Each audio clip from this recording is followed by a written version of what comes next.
اعوذ باللہ من الشیطان اللعین الرجیم بسم اللہ الرحمن الرحیم والحمد للہ رب العالمین والصلاة والسلام علی اشرف الانبیاء والمرسلین خاتم النبیین سید الوصیین محب الغرباء والفقراء والمساکین رحمت للعالمین رسول الثقلین امام الحرمین صاحب قاب قوسین محبوب رب المشرقین والمغربین جد الحسن والحسین مولانا و مولا الثقلین ابی القاسم محمد وآل بیتہ الطیبین الطاہرین المعصومین المظلومین المنتخبین المنتجبین الذین اذهب اللہ عنہم الرجس وطہرہم تطہیرا ولعنۃ اللہ علی اعدائہم وقتلتہم ومنکر فضائلہم ومصائبہم وطہارتہم وجلالتہم وشجاعتہم وعظمتہم وولایتہم وعطشہم اجمعین من لیلنا حاضا الى یوم الدین اما بعد فقط قال اللہ سبحانہ تبارک و تعالی فی کتابہ الکریم والفرقانہ الحکیم والقرآن الکریم وقولہ الحق بسم اللہ الرحمن الرحیم الحمدللہ رب العالمین صلوات ایک اور صلوات بھیج دیں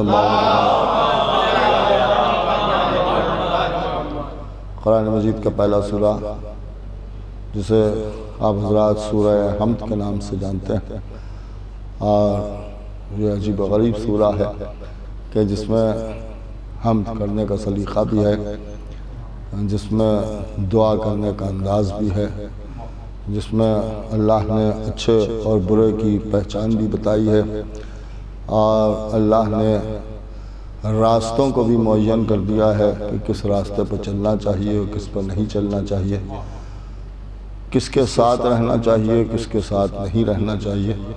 مختصر لفظوں میں کہ سورہ میں تولا بھی ہے اور تبرہ بھی ہے، اور پہلا سورہ ہے، سارا قرآن سمٹا ہوا اسی سورہ میں ہے، اور اس سورہ کی کیا شان ہے یہ تو مولا کائنات ہی نے ارشاد فرما دیا کہ جو کچھ سارے قرآن میں ہے وہ سورہ حمد میں ہے۔ اس کا مطلب یہ ہے کہ امام نے اس بات کی طرف اشارہ فرمایا ہے کہ جب سورہ حمد انتشار میں آ جائے تو اسے قرآن کہا جاتا ہے، اور جب قرآن سمٹ جائے تو سورہ حمد کہا جاتا ہے۔ اور اس سورہ کی سب سے بڑی فضیلت یہ ہے کہ ہمارے اور آپ کے چٹے امام حضرت آپ ارشاد فرما رہے ہیں کہ جب تمہیں کسی مرض سے شفا نہ ملے تو تمہیں چاہیے ہے کہ سورہ حمد سے شفا حاصل کرو۔ اس کا مطلب یہ ہے کہ یہ سورہ اپنے آپ میں دعا بھی ہے اور اپنے آپ میں شفا بھی ہے، اور ظاہر سی بات ہے کہ شفا کیوں نہ ہو جائے، اس لیے کہ یہی سورہ جب سمٹتا ہے تو بسم اللہ بنتی ہے، اور جب بسم اللہ سمٹتی ہے تو بائے بسم اللہ بنتی ہے، اور جب بائے بسم اللہ سمٹتی ہے تو نقطہ بنتا ہے، اور جب تک نقطہ وجود میں آتا ہے تو اسی کو علی کہا جاتا ہے۔ ایک صلوات پڑھیں محمد۔ اس سورہ کی سب سے بڑی فضیلت یہ ہے کہ اس کے بغیر نماز ممکن نہیں ہے۔ سب سے پہلے یہی سورہ پڑھا جائے گا اور اس کے بعد کوئی دوسرا سورہ انسان پڑھے گا۔ نماز اسی سورہ سے شروع ہوگی اور بسم اللہ پڑھنا پڑے گی، لیکن غور طلب یہ ہے کہ انسان کو سورہ حمد تو بہرحال پڑھنا پڑے گا، چاہے وہ بسم اللہ کے ساتھ پڑھے یا بغیر بسم اللہ کے پڑھے، لیکن اسے سورہ حمد کو پڑھنا ہی پڑے گا، دیکھیے پڑھنا ہی پڑے گا۔ اب یہاں کے پر ایک بات ذرا سی غور کرنے کی ہے کہ اس میں کچھ لوگوں کا یہ خیال ہے کہ بسم اللہ اس سورہ کا جز نہیں ہے، اور ہمارا یہ کہنا ہے کہ بسم اللہ سورہ کا جز ہے۔ لیکن اس میں لوگ بحث کرتے ہیں اگر بسم اللہ کو ہٹا لیا جائے تو صرف اور صرف 6 آیتیں رہ جاتی ہیں، لیکن یہ ایک عجیب و غریب بات ہے کہ بسم اللہ کو ہٹا لینے کے بعد بھی لوگ اسے سبع مثانی کہتے ہیں۔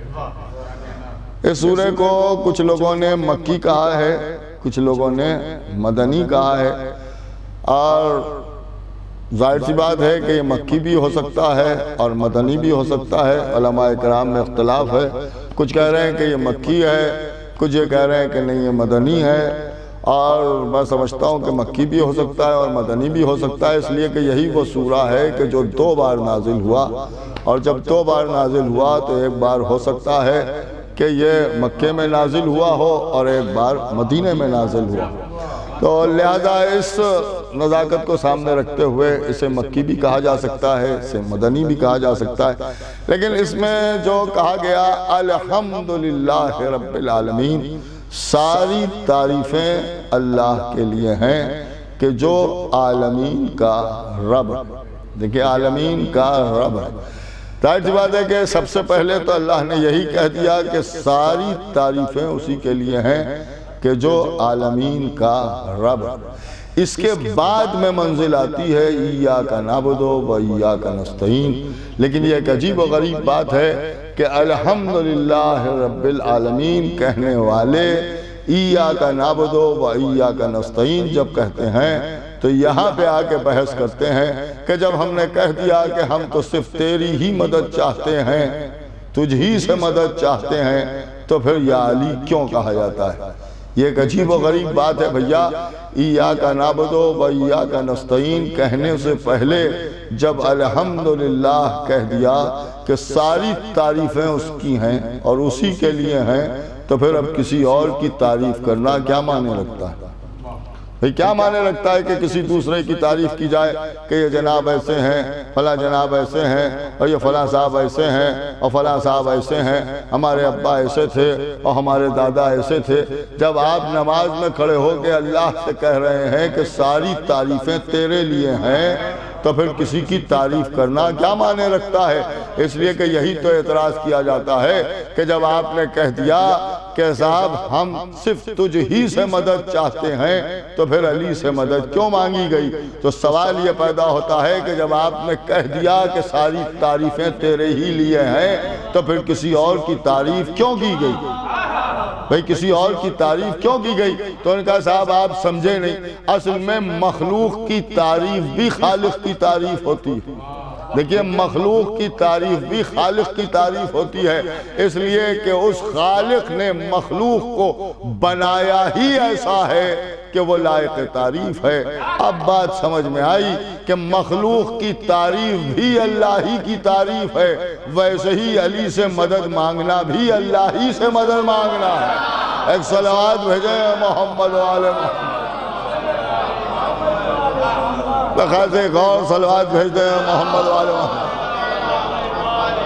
اب خواہ سے آپ ذرا یہاں پہ آ جائیں، اس لیے کہ مجھے پہنچنے میں بڑی دقت ہو رہی ہے۔ ایک اور صلوات پڑھیں محمد والے محمد، تھوڑا سا تھوڑا یہ آیت، ایک اور صلوات بھیجیں محمد والے محمد۔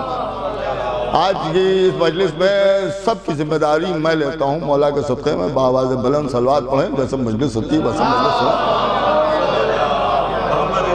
ایک اور صلوات بھیجیں محمد والے محمد، بس پوری طرح سے متوجہ ہو جائے جو میں آپ کے سامنے کہہ رہا ہوں کہ الحمدللہ رب العالمین، اس کا مطلب یہ ہے کہ ساری تعریفیں اللہ کے لیے ہیں۔ دیکھیں ساری تعریفیں اللہ کے لیے ہیں، اگر مخلوق کی بھی تعریف کی گئی تو اس کا مطلب یہ ہے کہ وہ خالق کی تعریف ہوئی۔ کیوں؟ کہ اس لیے کہ اس نے بنایا ہی ایسا ہے کہ اس کی انسان تعریف کرے، کہ اس کی انسان تعریف کرے۔ اس کا مطلب یہ ہے کہ ہر طرح کی تعریف گھوم پھر کے اللہ کی طرف جاتی ہے اور اللہ ہی سے منسوب ہوتی ہے، اس لیے کہ تعریف صرف اسی کی ہے۔ دیکھیں تعریف صرف اسی کی ہے، اور شاید یہی وجہ ہے کہ اسے محمود کہا گیا ہے۔ دیکھیں محمود کہا گیا ہے، محمود کے معنی کیا ہے؟ محمود کے معنی ہے جس کی تعریف کی جائے۔ دیکھیں جس کی تعریف کی جائے اسے کہا جاتا ہے محمود۔ اللہ کو محمود اسی لیے کہا جاتا ہے، سنیے گا وقار صاحب، محمود اسی لیے کہا جاتا ہے کہ ساری تعریفیں اس کی ہیں، اس لیے کہ جس چیز کی بھی آپ تعریف کریں گے وہ گھوم پھر کے اللہ کی طرف جائے گی۔ آپ نے کہا سورج کیا خوبصورت ہے، روشنی دیتا ہے، اللہ نہ بناتا تو یہ روشنی نہ دیتا۔ چاند کی چاندنی کا کیا کہنا، اگر وہ نہ عطا کرتا تو یہ چاندنی نہ دیتا۔ ان ستاروں کی چمک کا کیا کہنا، اللہ نہ خلق کرتا تو یہ ستارے نہ چمکتے ہوئے نظر آتے۔ اس کا مطلب یہ ہے کہ وہ محمود ہے، اس لیے کہ ساری تعریفیں اس کے لیے ہیں۔ اب اللہ نے اپنے نام محمود سے مشتق کر کے ختمی مرتبت کا نام محمد رکھا۔ لیکن محمد رکھا، اور کیا محبت سے نام یہ محمد رکھا کہ آواز دیتا ہے کہ یہ میرا پیارا نبی ہے۔ نام ہی ایسا ہے کہ جب تک لفظ کو لب نہ چوم لے تم اس کا نام نہیں لے سکتے۔ ایک صلوات بھیجیں محمد و آل محمد، ایک اور صلوات بھیج دیں محمد و آل محمد۔ پوری طور سے متوجہ ہو جائے کہ ختمی مرتبت کا نام ہی محمد ہے۔ اب ظاہر سی بات ہے کہ جب تک لب کو لب نہ چومے، ایک جملہ میں آپ کی سماعتوں کی نظر کرتا چلوں کہ جو لوگ بوسے کے قائل نہیں ہیں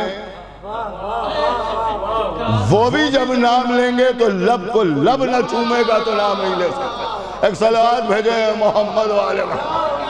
ہمارے اللہ کا انتقام ہے کہ نام ہی رکھا محمد۔ دیکھیں نام ہی رکھا محمد۔ اب ان کی شان بیان کی ختمی مرتبت کی کہ یہ اول مخلوق ہیں، یہ نوری ہیں، یہ خاک سے پیدا نہیں ہے، یہ نور سے خلق کیے گئے ہیں، یہ میرا پیارا نبی ہے، اس کو میں نے رحمت للعالمین بنایا ہے، اس کے صدقے میں میں نے ساری کائنات کو خلق کیا ہے۔ اللہ نبی کی تعریف کر رہا ہے، اللہ نبی کے حالات بیان کر رہا ہے، اللہ نبی کی فضیلت بیان کر رہا ہے۔ اب ذرا آپ غور فرمائیں کہ یہاں لفظ ہے محمد، وہ ہے محمود، یہ ہے محمد۔ دیکھیں وہ ہے محمود، یہ ہے محمد۔ محمود کے معنی ہیں جس کی تعریف کی جائے اسے محمود کہتے ہیں، اور محمد کے معنی یہ لکھے گئے کہ جس کی بہت زیادہ تعریف کی جائے اسے محمد کہتے ہیں۔ دیکھیں اسے محمد کہتے ہیں۔ میری سمجھ میں نہیں آیا کہ مسلمانوں نے کیسے اس بات کو قبول کر لیا، اور کیوں شرک و بدعت کا فتویٰ نہیں دیا، اور کیوں یہ نہیں کہا کہ سب مسلمان غالی ہیں، اللہ سے آگے کوئی کیسے بڑھ سکتا ہے۔ اللہ کی تو تعریف کی جائے اور محمد کی بہت زیادہ تعریف کی جائے، یہ کیسے ممکن ہے؟ لیکن معنوں پر غور کریں، محمود اسے کہا گیا کہ جس کی تعریف کی جائے، محمد اسے کہا گیا جس کی بہت زیادہ تعریف کی جائے۔ اب جب ہم نے معصومین کی طرف رجوع کیا تو امام نے ارشاد فرمایا کہ وہ محمود اس لیے ہے کہ ساری کائنات اس کی تعریف کرتی ہے، اور یہ محمد اس لیے ہے کہ وہ ان کی تعریف کرتا ہے۔ ایک صلوات بھیجیں محمد و آل محمد۔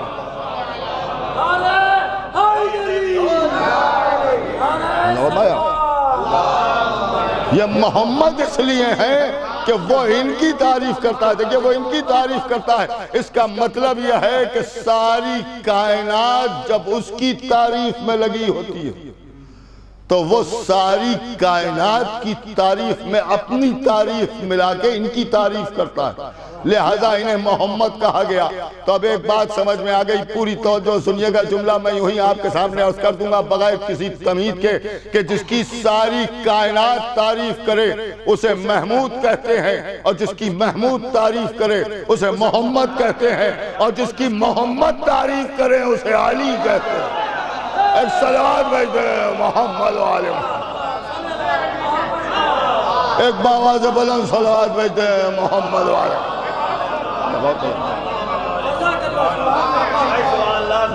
مایا کہ یہ شان ہے آل محمد کی، لیکن افسوس اسی پر ہے کہ لوگوں نے آل محمد کو پہچانا نہیں، اور ذرا سی بات پہ بحث کرنے لگتے ہیں، ان کا صاحب یہ کیسے کہہ دیا، وہ کیسے کہہ دیا، اور یہاں بڑھا دیا وہاں بڑھا دیا۔ خدا کی قسم آپ کے سامنے میں کیا عرض کروں، بہت سیدھی سی بات یہ ہے کہ آل محمد کو کسی نے پہچانا ہی نہیں، اور میں برابر عرض کرتا ہوں کہ جو نہ سمجھ میں آئے اسی کو علی کہتے ہیں۔ جو سمجھ میں آ جائے وہ کوئی بھی ہو سکتا ہے، لیکن جو نہ سمجھ میں آئے اسی کو علی کہتے ہیں۔ اس لیے کہ جب مولا کائنات نے ارشاد فرمایا کہ میری بلندیوں تک تمہارا طائرہ فکر پرواز نہیں کر سکتا، لیکن میرے بلندیوں تک تمہارا طائرہ فکر پرواز نہیں کر سکتا، اس کا مطلب یہ ہے کہ ان کے حدود کو چھو نہیں سکتی ہماری فکر۔ بہت آسانی سے عرض کر دوں آپ کے سامنے کہ جہاں تک ہم سوچ سکتے ہیں وہاں تک تو علی ہیں۔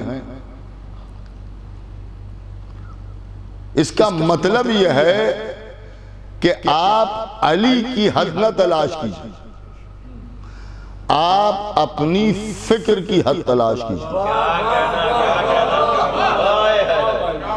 جو آپ کی فکر کی حد ہے اس سے آگے ہیں علی۔ ایک صلوات پڑھیں محمد وآل محمد۔ آپ غور کر رہے ہیں جو میں آپ کے سامنے عرض کر رہا ہوں؟ اب یہ کہ بہت ہی چھوٹی چھوٹی باتیں، اور اس کے بعد ہم پر یہ اعتراض کہ صاحب آپ آل محمد کو سمجھتے نہیں، اور کسی کی بات آپ سمجھتے نہیں، آپ کسی کا اور تذکرہ کرتے نہیں، آپ کسی کا اور ذکر کرتے نہیں۔ مصیبت یہ ہے کہ ہم تو ذکر سب کا کرنا چاہتے ہیں، مگر کوئی ہم سے ذکر کسی کا سننا نہیں چاہتا۔ اس کی وجہ یہ ہے کہ جب ہم ذکر کرتے ہیں تو ہم آغاز بھی بیان کرتے ہیں، انجام بھی بیان کرتے ہیں، اور جس نے جو کیا ہے وہ بیان کرتے ہیں۔ اگر کوئی میدان میں جم کے لڑا ہے تو لڑنا بیان کرتے ہیں، اور اگر کوئی ڈرا ہے تو ڈرنا بیان کرتے ہیں۔ کوئی چین سے بستر پر سویا ہے تو سونا بیان کرتے ہیں، اور کوئی غار میں رویا ہے تو رونا بیان کرتے ہیں۔ بھئی آغاز بھی بیان کرتے ہیں، انجام بھی بیان کرتے ہیں۔ اب مصیبت یہ ہے کہ ہم آغاز ہی میں رہ جاتے ہیں، لوگ جھگڑا شروع کر دیتے ہیں، اور جب جھگڑا شروع کر دیتے ہیں تو ہم بھی سوچتے ہیں ایسا ہوگا، کون تذکرہ کرے جس میں جھگڑا ہونے لگے، اسی لیے ہم کسی کا ذکر نہیں کرتے۔ ہم نے اس کے دامن کو پکڑا ہے کہ جہاں آغاز بھی فضیلت، انجام بھی فضیلت، ماضی بھی فضیلت، حال بھی فضیلت۔ ایک صلوات بھیجیں محمد وآل محمد۔ دیکھیں یہ در اہل بیت کہ جہاں سے سوائے فضائل کے اور کچھ نظر ہی نہیں آتا، لہذا الحمدللہ کہ ہم اگر وابستہ ہیں تو در اہل بیت سے وابستہ ہیں، اور ہمیں یہ بات کہنے میں قطعی طور پر کوئی شرمندگی نہیں ہوتی کہ ہم الحمدللہ شیعہ کہلاتے ہیں۔ دیکھیں شیعہ کہلاتے ہیں، اور ہم جو پہچانے جاتے ہیں وہ ولایت علی سے پہچانے جاتے ہیں۔ دیکھیں ولایت علی سے پہچانے جاتے ہیں، کہنے کو کوئی کچھ بھی کہے کہ صاحب یہ عمل ہے اور وہ عمل ہے، اور ایسا کردار بنائیے اور ویسا کردار بنائیے۔ خدا کی قسم آپ چاہے سونے کے بن جائیے، مگر پہچان صرف ولایت علی ہے۔ اور دلیل سب سے بڑی مسجدوں کی اذانیں ہیں۔ اذان ہماری پہچان نہیں ہے، اذان میں ولایت علی ہماری پہچان ہے۔ ایک صلوات پڑھیں محمد وآل محمد۔ ہمارے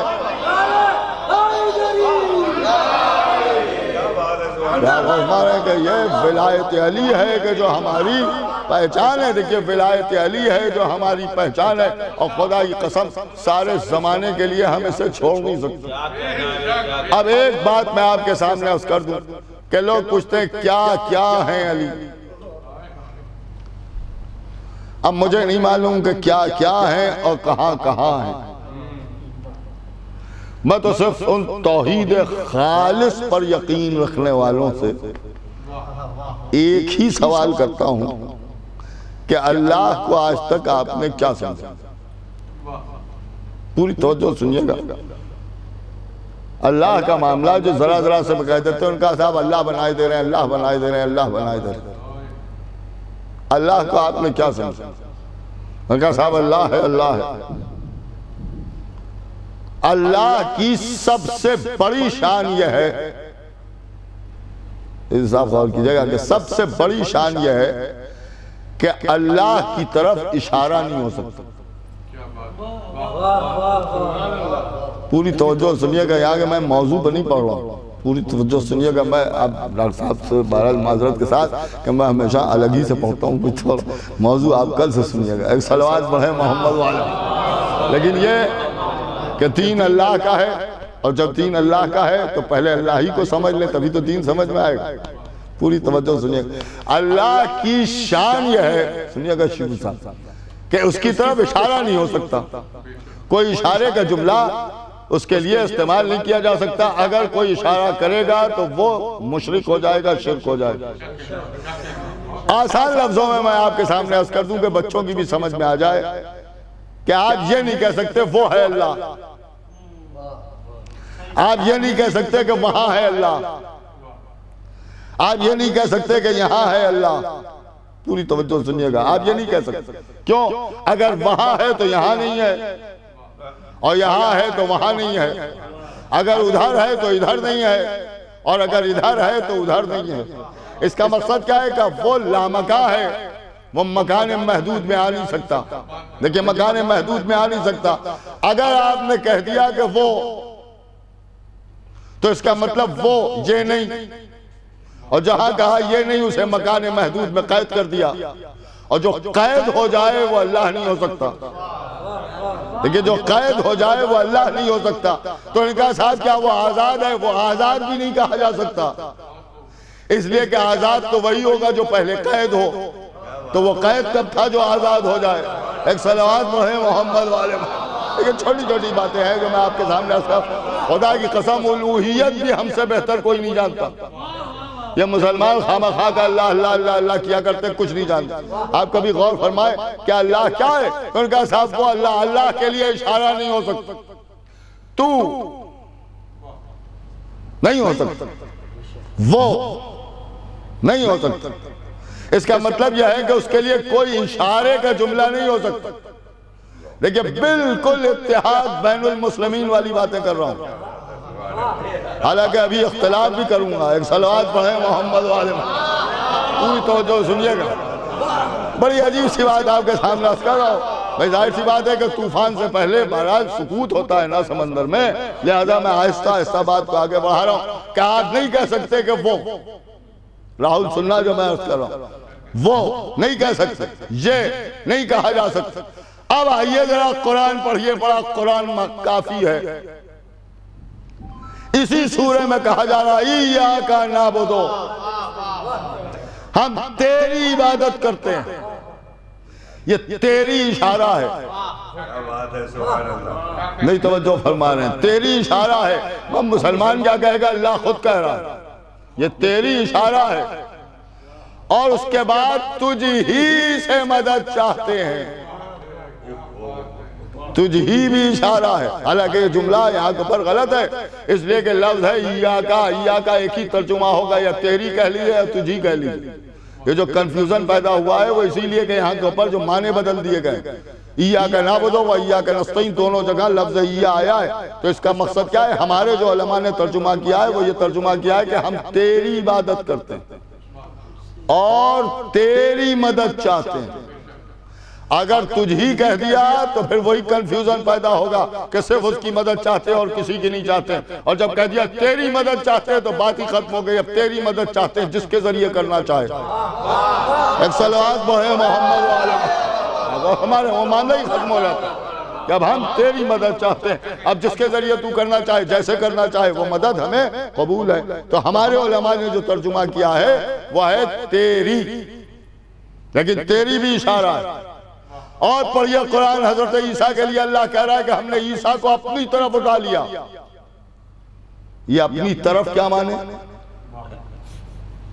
یہ آپ غور کر رہے ہیں؟ یہ طرف کے کیا مانے؟ اس کا مطلب یہ ہے کہ جدھر عیسیٰ گئے ادھر ہے اللہ.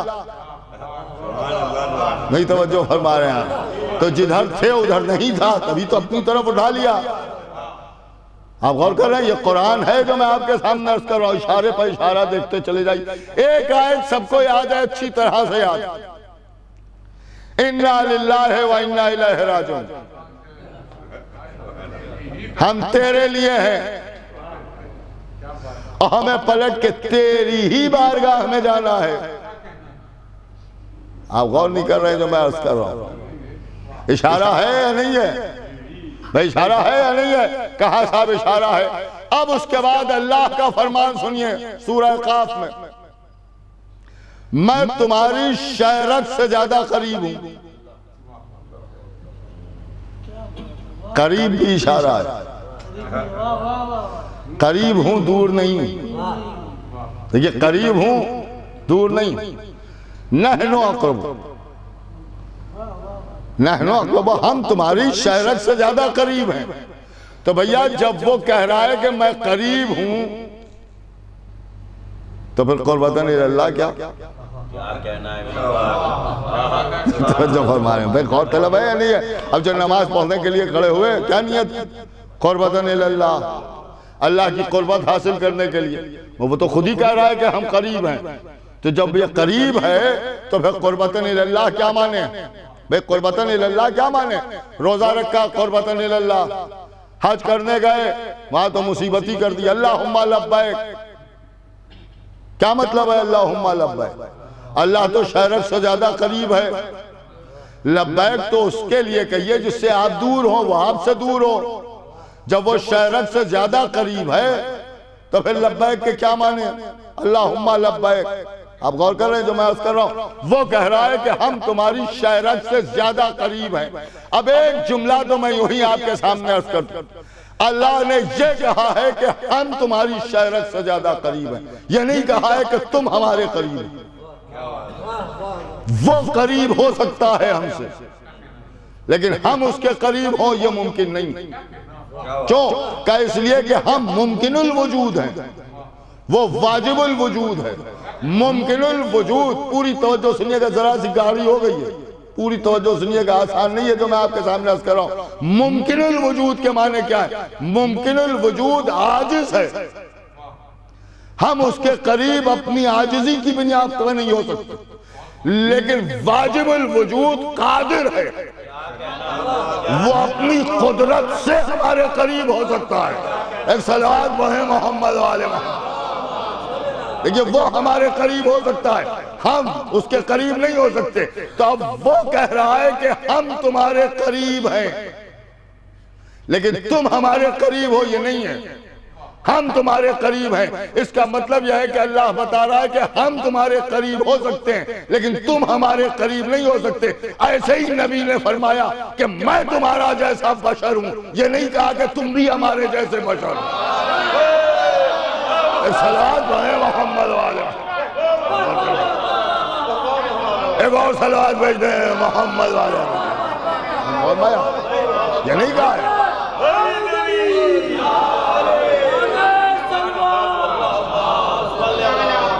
یہ بہت آسانی سے میں نے بات آپ کے ساتھ کی کہ ہم تمہارے قریب ہیں۔ بالکل ویسے ہی نبی نے فرمایا کہ میں تمہارا جیسا بشر، لیکن تم ہمارے جیسے بشر ہو ایسا نہیں، بالکل ویسے ہی جیسے تم اللہ کے قریب نہیں۔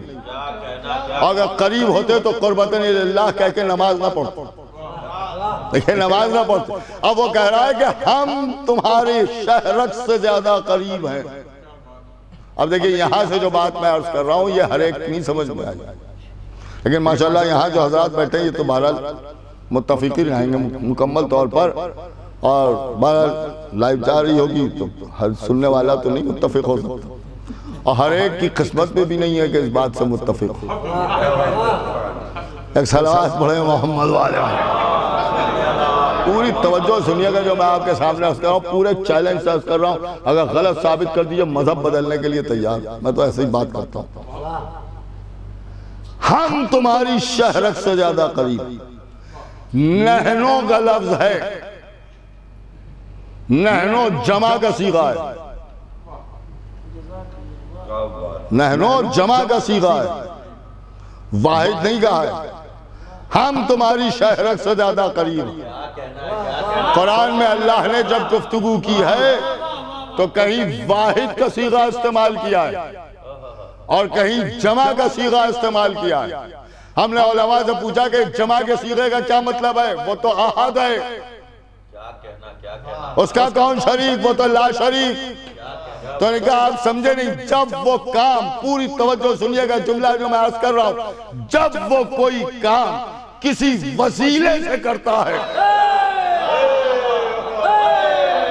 تب وہ ہم کا صیغہ استعمال کرتا، جمع کا صیغہ استعمال کرتا۔ قرآن نازل کرنے میں اللہ نے جبریل کو وسیلہ بنایا، لہذا اس نے کہا ہم نے قرآن کو نازل کیا۔ اب معلوم ہوا کہ جہاں جہاں وسیلہ ہوگا وہاں جمع کا صیغہ ہوگا۔ اب جب قربت والی بات آ رہی ہے تو وہ یہ نہیں کہہ رہا ہے کہ میں قریب ہوں، وہ کہہ رہا ہے ہم تمہاری شہرت سے زیادہ قریب ہیں۔ اس کا مطلب یہ ہے کہ قریب تو ہے مگر کسی وسیلے سے نہیں، توجہ فرما رہے ہیں بھائی، کسی وسیلے سے۔ اب جس کو اس نے وسیلہ بنایا ہے تو وہ وسیلہ ایسا ہے کہ اس کی قربت ہی اللہ کی قربت ہے، بھائی اس کی قربت ہی اللہ کی قربت ہے۔ تو اب اس وسیلے کو تلاش کیجئے، کون ایسا ہے کہ جس کی قربت کو اللہ کی قربت کہا جا سکتا ہے؟ میں تو یہی سمجھتا ہوں کہ جس کی آنکھوں کو اللہ کی آنکھیں کہا جائے گا، جس کے چہرے کو اللہ کا چہرہ کہا جائے گا۔ ایک صلوات بھیج دیں محمد والے۔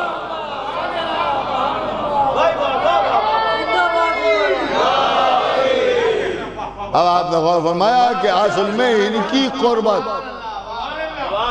یہ قریب ہے۔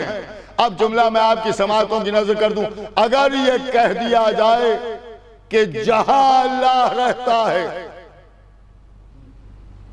وہاں علی رہتے ہیں تو یہ شرک ہو جائے گا، کفر ہو جائے گا، بدعت ہو جائے گا، حرام ہو جائے گا۔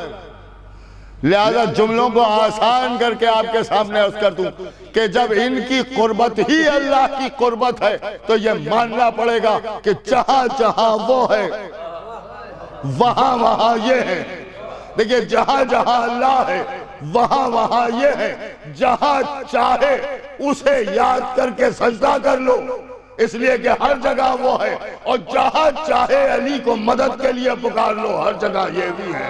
ایک صلوات بھیج دیں محمد والے، کیونکہ انہی کی قربت اللہ کی قربت، کیونکہ انہی کی قربت اللہ کی قربت ہے۔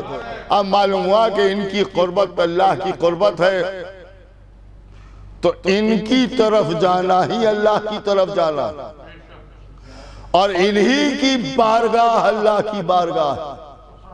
دیکھیں انہی کی بارگاہ اللہ کی بارگاہ ہے، اسی لیے مولا کائنات نے ارشاد فرمایا کہ سب کو پلٹ کے میری ہی بارگاہ میں آنا ہے، اس لیے کہ جو میری بارگاہ ہے وہی اللہ کی بارگاہ ہے، جو اللہ کی بارگاہ ہے وہی میری بارگاہ ہے۔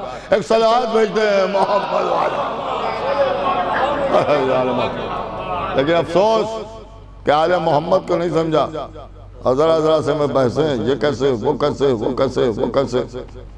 خدا کی قسم مسلمانوں کی زندگی اسی میں کٹی جا رہی کہ ہر چیز میں کیوں۔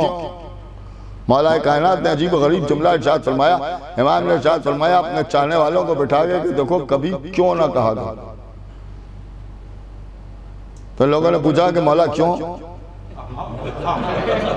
آپ غور فرما رہے ہیں، امام مسکرائے اور مسکرا کے فرمایا تمہاری مجبوری بن گئی، یہ تمہاری مجبوری بن گئی۔ کیوں؟ اس لیے نہ کہا کرو کہ اس کی ایجاد ابلیس نے کی تھی۔ سب سے پہلے ابلیس نے پوچھا تھا کیوں سجدہ کروں؟ ایک صلوات بھیجیں محمد والے، ایک اور صلوات بھیجیں محمد والے۔ سب سے پہلے اس نے پوچھا۔ دیکھیں مولا کائنات ظاہر سی بات ہے کہ جو مولا علی ارشاد فرماتے ہیں وہ بات یہ لگے، اس میں کوئی بات کہنے والی نہیں ہے۔ حضرت علی علیہ السلام نے فرمایا کہ اس کی ایجاد ابلیس نے کی ہے، سب سے پہلے اس نے پوچھا تھا کیوں؟ اللہ نے یہی تو کہا تھا کہ جب میں اس میں اپنی روح ڈال دوں تو تم سب سجدے میں گر جائیں۔ ملائکہ نے سجدہ کر دیا الا ابلیس، ایک ابلیس تھا کہ جس نے سجدہ نہیں کیا۔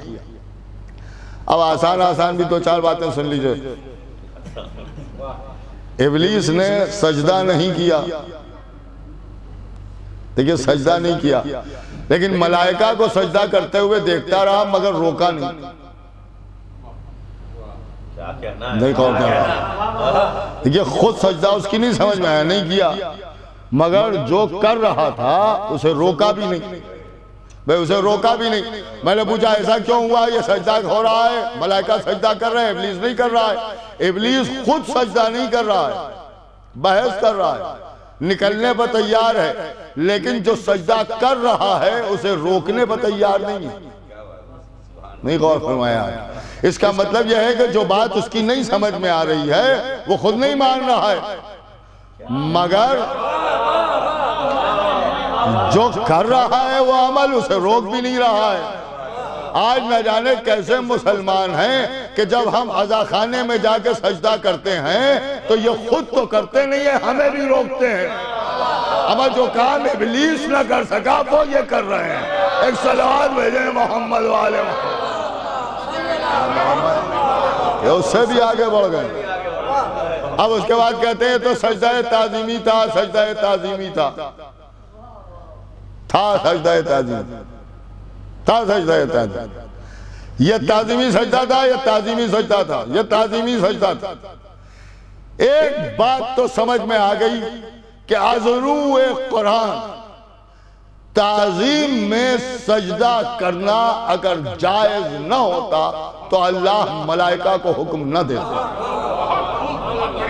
ملائکہ کو حکم دیا تو اس کا مطلب یہ ہے کہ یہ سجدہ۔ اب جب ابلیس کی بات آتی ہے تو یہ مسلمان تڑپ تڑپ کے کہتے اصل میں اس نے تو سجدے سے انکار کیا تھا، اصل میں اس نے تو سجدے سے انکار کیا تھا۔ خالی یہ نہ دیکھو کہ سجدے سے انکار کیا تھا، یہ دیکھو کس سجدے سے انکار کیا تھا۔ بھئی یہ دیکھو کس سجدے سے انکار کیا تھا۔ وہ سجدے جو روز آپ مسجد میں کرتے ہیں اس سے انکار نہیں تھا، وہ تو کر ہی رہا تھا، زمین کے چپے چپے پر سجدہ کر رہا تھا، ان سجدوں کا صلہ بھی لے چکا تھا، لیکن سجدوں کا صلہ بھی حاصل کر چکا تھا، لیکن سجدہ تعظیمی اس کی سمجھ میں نہیں آ رہا تھا۔ ایک صلوات بھیجیں محمد والے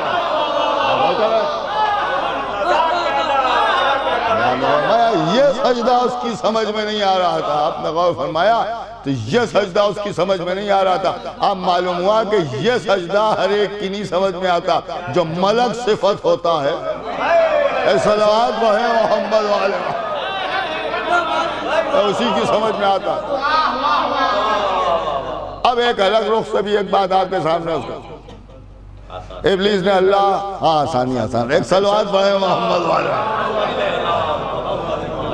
بڑی نازک سی بات ہے کہ ابلیس کی خطا کیا تھی؟ ابلیس کی خطا ارے صاحب اس نے تو اللہ سے بھول گیا، اللہ سے، لیکن آپ غور تو کریں کہ اللہ سے بھول تو گیا، اللہ سے بحث بھی کر لی، سب کچھ ہو گیا، لیکن اللہ کو ماننے سے تو انکار نہیں کیا۔ ماننے سے تو نہیں انکار کیا، مان تو رہا تھا۔ کہاں مان رہا تھا؟ اللہ اللہ کر رہا تھا۔ مسلمان کیا اللہ اللہ کریں گے جیسا وہ کر رہا تھا؟ آپ غور کر رہے ہیں، وہ اللہ کا اور صرف اللہ ہی اللہ کر رہا تھا، صرف اللہ ہی اللہ کر رہا تھا۔ اور اس کے بعد جو اسے چاہیے تھا وہ بھی غیر اللہ سے نہیں مانگ رہا تھا، اللہ ہی سے مانگ رہا تھا۔ بھئی اسے قیامت تک کی زندگی چاہیے تھی، اس نے کسی اور سے نہیں مانگی، اللہ سے مانگی۔ دیکھیں اللہ سے مانگی، اس کا مطلب یہ ہے کہ وہ بھی اس بات کا قائل تھا کہ بس اللہ اللہ، اور جو مانگنا ہے اللہ سے مانگو، غیر اللہ سے نہ مانگو۔ یہی تو ہے نا معاملہ، یہی تو مسلمان کہتے ہیں کہ غیر اللہ سے مانگنا صحیح نہیں ہے۔ ابلیس بھی یہی کہہ رہا تھا، اسے زندگی چاہیے تھی، اس نے اللہ سے مانگی، اللہ نے زندگی دے بھی دی۔ اس کا مطلب یہ ہے کہ وہ اللہ اللہ بھی کر رہا تھا اور جو مانگ رہا تھا وہ اللہ ہی سے مانگ رہا تھا۔ خطا کیا تھی؟ کہ خطا، دیکھیں بس جملوں پر غور کیجئے گا، بہت ہی آسان سی لفظوں میں آپ کے سامنے اس کا خطا بس اتنی سی تھی کہ اللہ نے جسے صاحب فضیلت بنایا تھا اس کی فضیلت سے اس نے انکار کر دیا تھا، بس یہ خطا تھا۔ اللہ اللہ بھی کر رہا تھا، سجدے بھی کر رہا تھا، رکوع بھی کر رہا تھا، قیام بھی کر رہا تھا، تسبیح بھی تھی، سب کچھ تھا، مانگ بھی اللہ ہی سے رہا تھا، بس اللہ کے بنائے ہوئے صاحب فضیلت کی فضیلت سے انکار کیا، نہ سجدہ کام آیا، نہ تسبیح کام آئی، نہ اللہ اللہ کرنا کام آیا۔ اب معلوم ہوا کہ خوب اللہ اللہ کرو مگر اللہ کے بنائے ہوئے صاحب فضیلت کی فضیلت سے انکار نہ کرو۔ ایک صلوات پڑھیں محمد والے کہ فضیلت سے انکار نہ کرو۔ اور جب فضیلت سے انکار کیا اور بحث کی تو اللہ نے کہا نکل جا، بس آخری بات عرض کر رہا ہوں، نکل جا، کہ جا رہا ہوں قیامت تک کی زندگی دے دے۔ سے پہلے بھی میں نے عرض کیا ہے کہ جب اللہ نے پوچھا کہ کیوں بھائی کائے کے لیے زندگی چاہیے، کہا بہکاؤں گا، تھا سچا،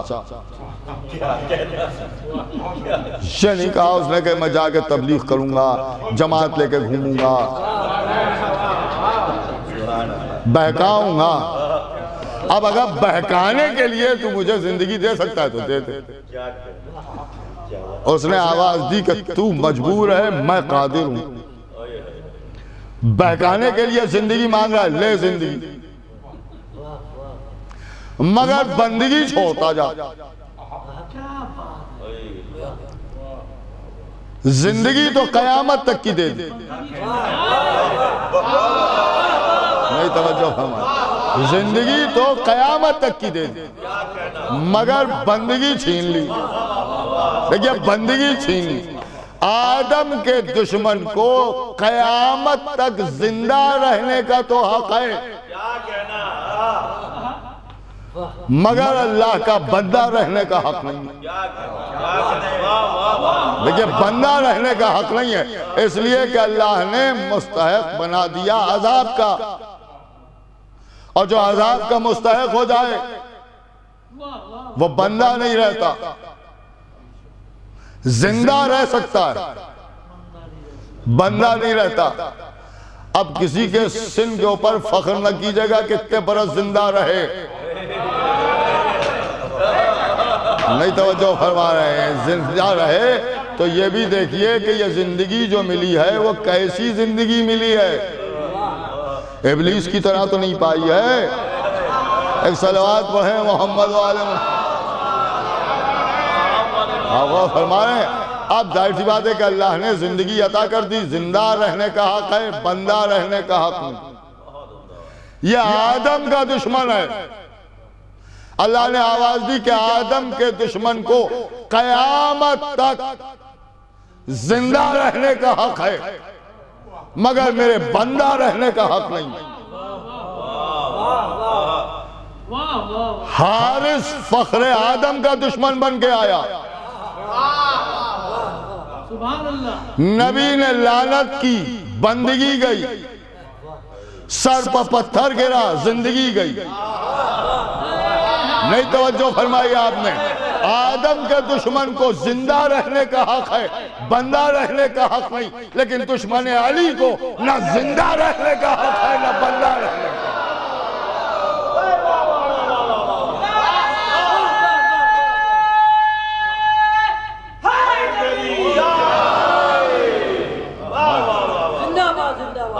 اس لیے کہ یہ فخر آدم، بندگی اور زندگی، ان دونوں چیزوں کو اگر ہم نے ہاتھ باندھے ہوئے دیکھا تو کربلا کی سرزمین پر دیکھا۔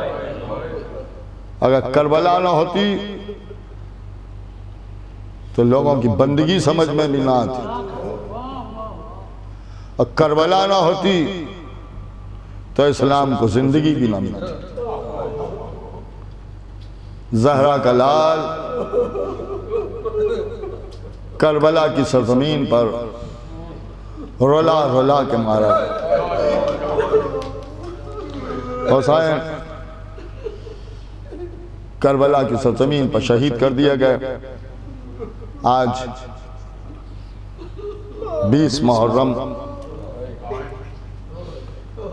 آج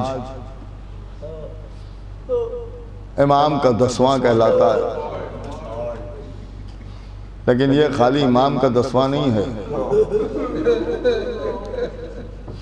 کربلا کے 72 شہداء کا 10واں۔ آج علی اکبر کا بھی 10واں ہے، آج قاسم کا بھی 10واں ہے، آج علی اصغر کا بھی 10واں ہے، آج آقا حسین کا بھی 10واں۔ قافلہ کربلا سے جا رہا، جب قافلہ چلنے لگا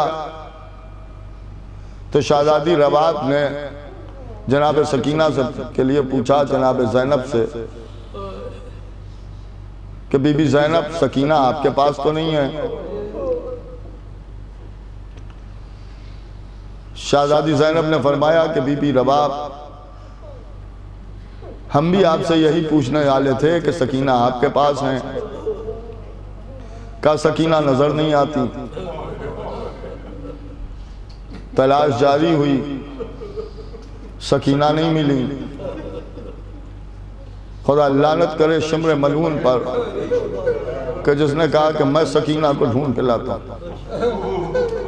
اور وہ گھوڑا دوڑاتا ہوا فرات کے کنارے پہنچا، ایک ایسے لاشے کے پاس کہ جس کے شان قلم ہو چکے تھے۔ آواز دی اور کہتا ہے کہ عباس، ہم تو سمجھے تھے کہ سکینہ تمہارے پاس ہے۔ وہاں سے چلا، ایک کڑیل جوان کے لاشے کے پاس آیا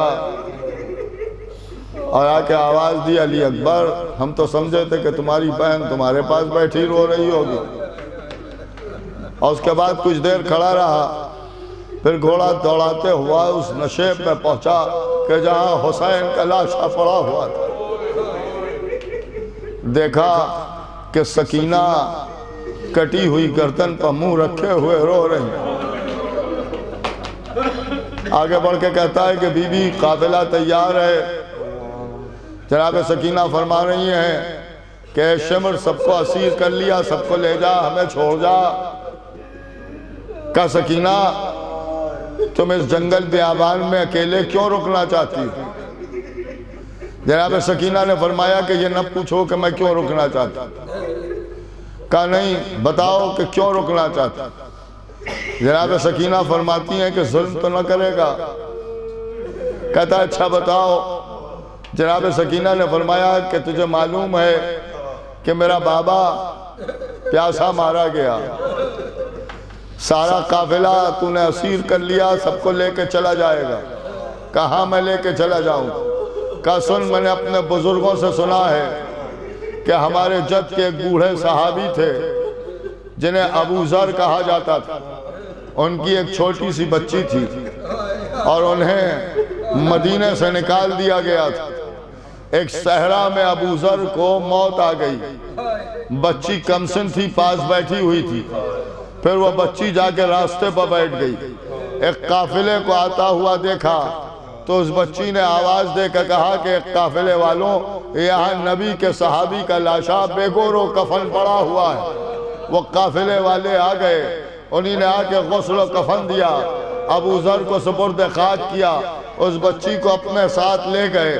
میں نے بھی سوچا ہے جب سب چلے جائیں گے تو میں بھی جا کے راستے پر بیٹھ جاؤں گا، شاید کوئی قافلہ آ جائے، اور جب قافلہ آئے گا تو میں آواز دوں گی، ایک قافلے والوں، یہاں نبی کے نواسے کا لاشا بے گور و کفن پڑا ہوا ہے، شاید کوئی میرے بابا کو غسل و کفن دے دے، میرے بابا کو سپرد خاک کر دے۔ شمر نے سنا اور اس کے بعد ہنس کے کہتا ہے کہ اگر قافلہ نہ آیا تو پھر کیا کرو گی؟ جناب سکینہ نے فرمایا کہ اگر قافلہ نہ آیا تو کوئی بات نہیں، پھر میں دریا تک جاؤں گی، اس لیے کہ میں نے سنا ہے کہ میرا بابا پیاسا مارا گیا۔ اپنے ننھے ننھے ہاتھوں میں جتنا بھی پانی آئے گا اتنا پانی لے کے آؤں گی، اس کٹی ہوئی گردن پر چھڑک کے آواز دوں گی، اے بابا، چچا تو نہ لا سکا لیکن یہ بیٹی پانی لائی ہے، اے بابا پانی پی لو۔ شمر کا ظالم ہاتھ ماں، رخساروں پر تماچے لگے، سکینہ فرش پر تڑپنے لگی، سید سجاد نے اٹھا لیا، واہ حسینہ عالیہ واہ، عالم الذین ظلموا قوم ظلموا